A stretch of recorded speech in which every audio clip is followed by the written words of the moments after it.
In this follow-up video from yesterday, I'm going to show you the correct way on how to convert 1 inch into scale feet.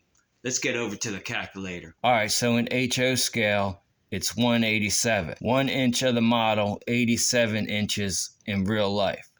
So what you do is you take the 87 inches of real life, right, and you divide that by 12.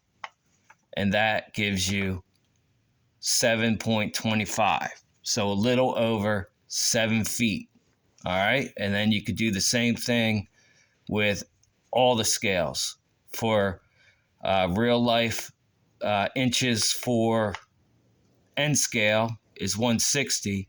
And you divide that by 12. And that gives you a little over 13 feet. All right, guys. So this is way easier than what I was talking about before. So just take your real inches from your scale that you're working with and divide it by 12. Hey, I just want to give a huge shout out to my man, Boxcar Jerry over there. Thank you for putting it up to my attention. And I went in and I figured it out. And it's all because of Jerry, Boxcar Jerry. Thank you, brother.